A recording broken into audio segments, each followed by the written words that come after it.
my name is Maylin and welcome back to my channel. I'm a flutist, performer, and music teacher located in the city of Kamloops, British Columbia, and this is my channel where we learn all things flute, so thank you so much for joining me here today. In today's video, we'll be on part number 42 for the How to Play the Flute for the Beginners, and I'll be reading out of my favorite book here, the Trevor Weiss Beginner's Book for the Flute, part 2, page 61 to 62. So if you're interested, then just keep on watching. As always, if you have any questions, feel free to drop them in the comment section down below. I do my best to answer them as soon as I see them.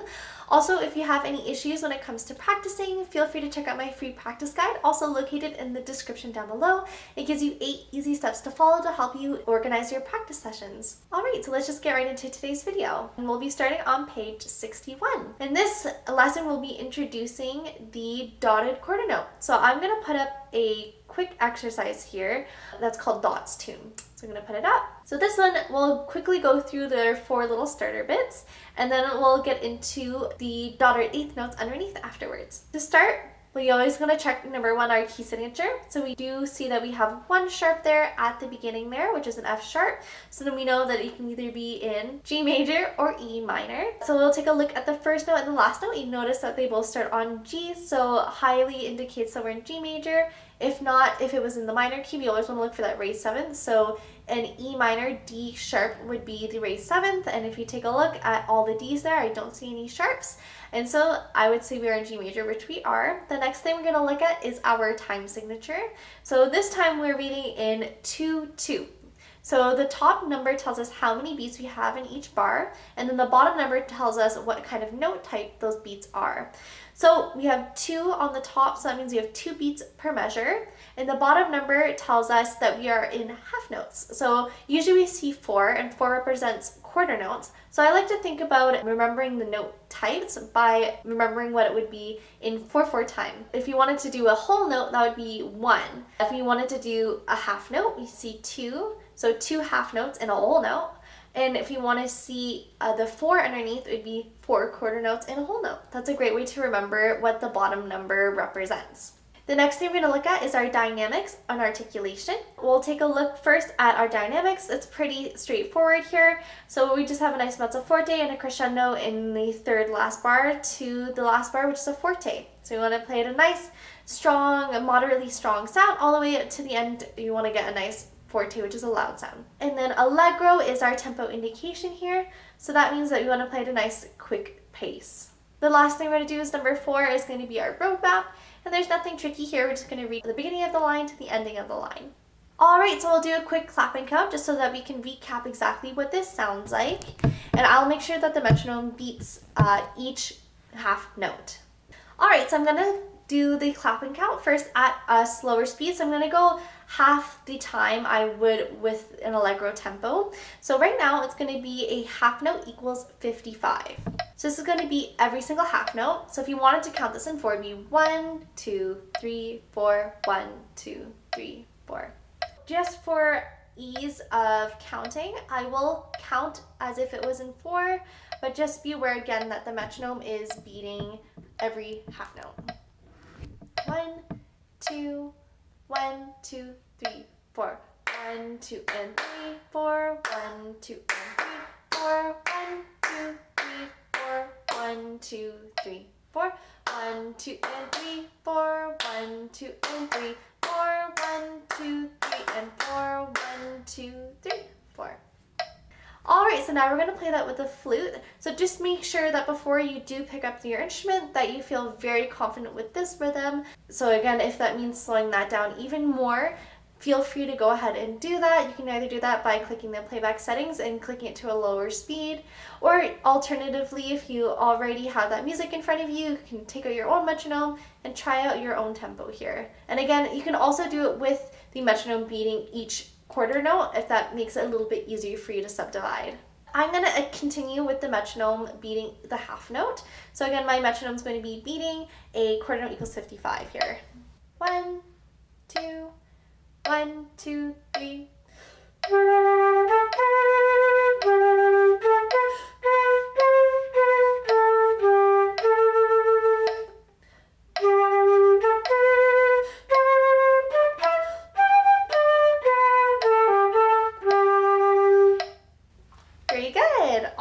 So again, practice that at that tempo until you feel very comfortable with it. Slowly increase that tempo until you're at a faster tempo. So I'm gonna play it now at that faster tempo. I won't clap it, just because you can do that again by going back to play like this. It's actually make it faster if you go back previously. So now I'm gonna put the metronome here to a half note equals 110.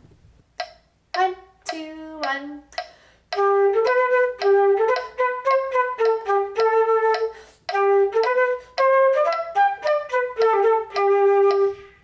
Very nice.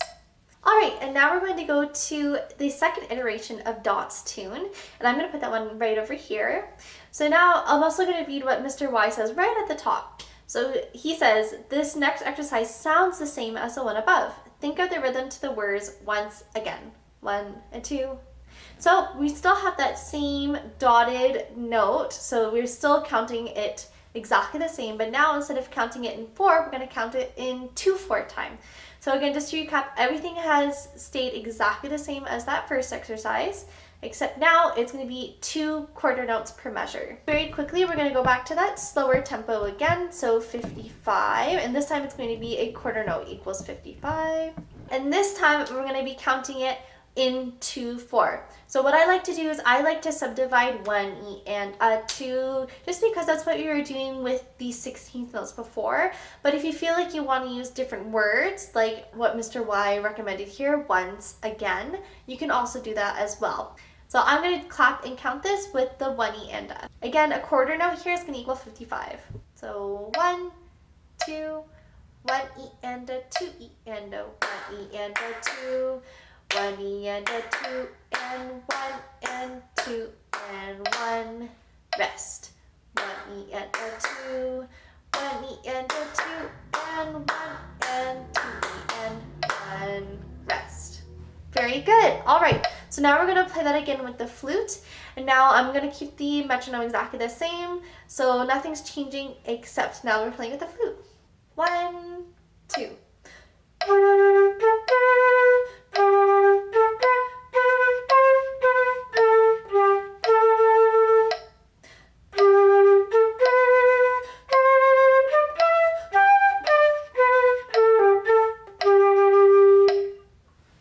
Beautiful, very well played. So now we're going to do exactly the same thing, but I'm going to bump it up again to an allegro speed.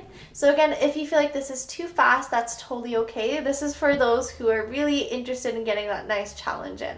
It's going to be a quarter note equals 110. 1, 2, 1.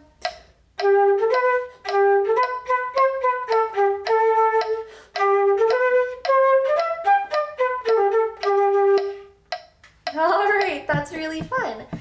Okay, so just make sure that for this exercise that you really get that dotted 8th note down packed. So if you don't feel like you are quite confident with that, really clap. Feel free to repeat that specific bar over and over again with your metronome. You can also change some of those rhythms and also make your own rhythm exercises as well by mixing up some of the bars in that exercise, just to make sure that you know that you feel confident with that specific rhythm.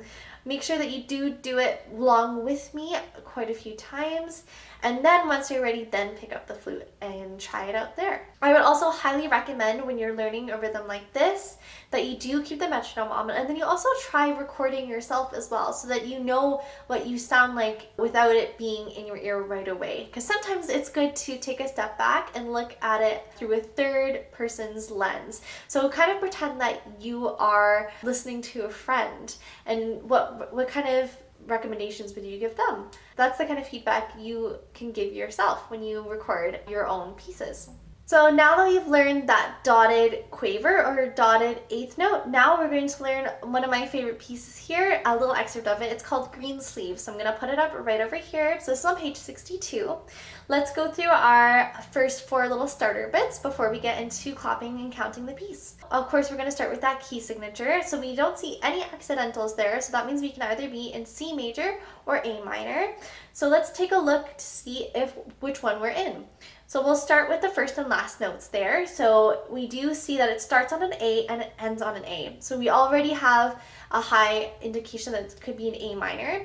But if it is in A minor, then we'll also be seeing a lot of that raised seventh. So if you go down one letter name, that means there would be a lot of G sharps. So if you take a look at the piece here, we see almost all the G's are sharp. So we have it in our third full bar, the fourth full bar, and then we also have it in the second last bar as well. And then we also do have a glimpse of that raised sixth also in that second last bar there. The second thing we're going to be looking at is that time signature.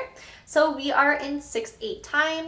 So that means we have 6 beats per measure, and each of those beats are an eighth note. And then we also are going to look at number 3 is going to be our tempo indication, accidentals, and dynamics. So first of all, we'll look at the tempo indication. So we are an andante tempo. I always feel like Greensleeves is played a little bit too fast. So if you want, you can definitely play it at an andante tempo, anywhere from 74 beats per minute to about 76 beats per minute. I'm going to play it at an adagio tempo. I just like playing it at a slower tempo, so that's going to be at around 60 beats per minute. We'll start with the dynamics now. So we start at a beautiful piano, which is softly. We have a nice crescendo in our third full bar to a mezzo forte, and then we come right down again to piano with the reiteration of that melody at the beginning. And then same thing, we have another crescendo to mezzo forte at the end there. And don't forget those accidentals as well that I mentioned earlier when we were looking for the key signature. So we do have a G sharp in that third full bar, and another G sharp in that fourth bar, the last bar of the first line. And then we also have another G sharp and an F sharp in the second last measure there in the second line. So make sure that you take note of those. Feel free to, if you're printing this out at all, that you circle them or do whatever you need to make sure you don't miss them. All right, so now that we went through our 4 little starter bits, now we'll do the clapping count. A dotted quarter note is going to equal 60. 1, 2, 3, 4, 5, 6. 1, 2, 3, 4, 5, 6. 1, 2, 3, 4, 5, and 6. 1, 2, 3, 4, 5, and 6. 1, 2, 3, 4, 5, 6. 1, 2, 3, 4, 5, and 6. 1, 2, 3, 4, 5, and 6. 1, 2, and 3, 4, 5, and 6. 1, 2, 3, 1, 2. All right, very good. So again, if that feels a little bit fast, feel free to go back into the playback settings again and set that at a lower tempo so that you can get exactly that correct rhythm clapped before you start playing. Now that we have clapped it though, I'm going to play it on the flute. 1, 2, 3, 4.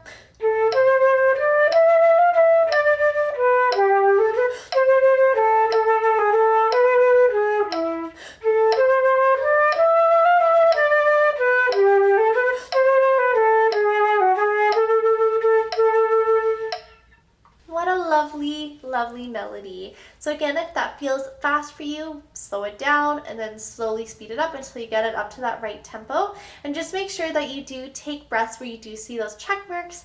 That's a great way to get the phrasing in for the melody. All right, and now we're going to get to our last piece here. It's going to be a duet on page 61. So I'm going to put it up right over here. It's called Gavotte, which is a type of dance. So of course we're going to start with our 4 starter bits before we get into playing the piece. First, we're going to start with that key signature again. So we're going to look to the beginning of the piece, and we do see that there's one accidental there, an F sharp, which means that we can either be in G major or E minor. So we'll look at the first and last notes to see if there's any indication there to help us. So we do see in the first part we don't start on a G, but in the second part we do. And if you look all the way to the end, they both end on a G. So again, strong indication we're in G major. If it was in E minor though, we're gonna always look for that raised seventh, which is the D sharp. Now, what's really interesting about this piece is that we do get a hint of E minor here. So you can see that in the second part, in the second line, we do have that D sharp, but it's only that one time. And then otherwise, all the other Ds in there are natural. So I would say that we are in G major, and if you look at the top, yes, we are in G major. The next thing we're going to look at is our number 2 time signature. So we do see the common time, it has a cut in it. So that means we are in cut time. So cut time means the time signature represents 2/2. So there are 2 half notes per measure. Now the reason why we have 2/2 rather than 4/4 is the emphasis of the beats. When we are in 2/2 time, the beats are strong, weak, strong, weak. Now if we were reading it in 4/4 time, it would be strong, weak, medium, weak. So that's why we do read in 2/2 time. So just make sure that although we can subdivide it in 4/4, that beat 1 is strong and beat 2 is weak, and then beat 3 is strong, and beat 4 is weak. The next thing we're going to look at is our dynamics and our tempo indication. So first we'll start with that tempo indication. So of course allegro means quickly. Now we're going to look at our dynamics. So we have forte at the beginning for that first line, repeat the forte. So of course when you do repeat something exactly, feel free to play around with the dynamics, even especially if it's not written, because it's always interesting to hear the second iteration have some changes. So in that first line it's forte, in the second line it's mezzo forte to start off, but then we go back to forte again. So again, feel free when you are playing by yourself to experiment with your dynamics, especially the second time through. And then of course we're going to look for accidentals. We already mentioned the accidentals here when we were looking for the key signature, but just to confirm again, we have the D sharp in the second part, second bar, second line, and then it does naturalize again and at the very end. And then the fourth thing we're going to look at is our roadmap. So I did mention it already, but we are going to be repeating the first line, and then we'll be repeating the second line until we end, and that's going to be it. Alright, so I'm going to do the same thing with the clap and count this time as well as I did with Dot's tune. So because it's allegro, again I'm going to clap and count the slower tempo first, and I'm only going to clap and count this once because the rhythms are essentially the same in both parts. Just be aware that in the second part that you do have some rests instead of playing all of the notes, that's all. 1, 2, 1, 2, 3, 4. 1, 2, 3, 4. 1, 2, 3, 4. 1, 2, 3, 4. 1 and 2 and 3, 4. 1, 2, 3, 4. 1 and 2 and 3, 4. 1, 2, 3, 4. 1 and 2 and 3, 4. All right, so that's going to be the tempo here. So again, if you want to slow that down, 1 and 2 and 3, 4. 1, 2, 3, 4. Feel free to go ahead and do that so you can really count the 1 and a 2 and a 3, or once again once again if you wanted to do it with the verbiage that Mr. Y uses here. Okay, so now that we've popped it out, now I'll play it with the flute. So I'm going to start with part 1 and then we'll go into part 2. I won't play the repeat with the slower tempo, but when I do play up to speed, I will play the repeat. 1, 2, 1, 2, 3.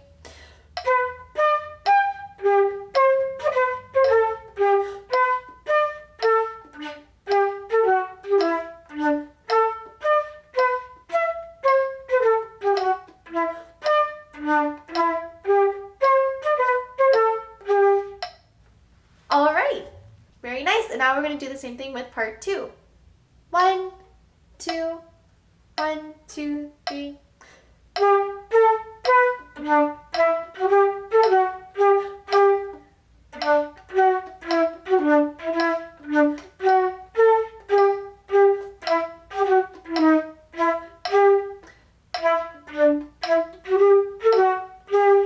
Very nice. So again, make sure that you practice that quite a few times until you're comfortable. Again, feel free to slow it way down if you feel like that is still too fast for you.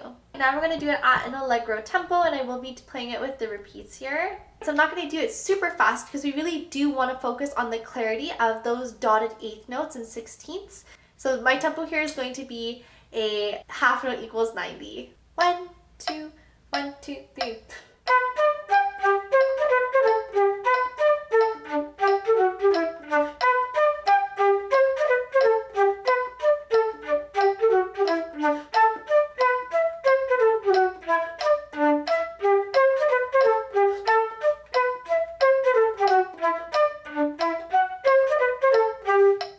Very nice. All right, make sure that you do play the articulations there with little dots.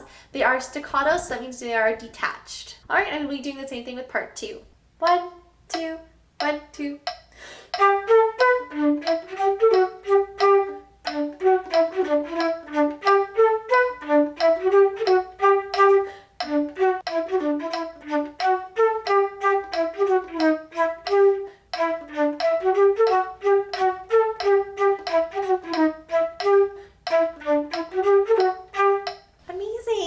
So I will include what the duet will sound like right at the end of this. So if you're interested after the video is done, then you can check that out to see what it sounds like. Alright, that's going to be it for today's video. Thank you so much for joining me here today. As always, if you have any questions throughout the video, or if there's any requests that you'd like to make, feel free to drop those in the comment section down below. I do my best to answer them as soon as I see them. And of course, if you have any issues with practicing, check out my free practice guide, also located in the description. And as always, I just want to let you know that you are amazing. Thank you for joining me here for this video. And as always, happy fluting!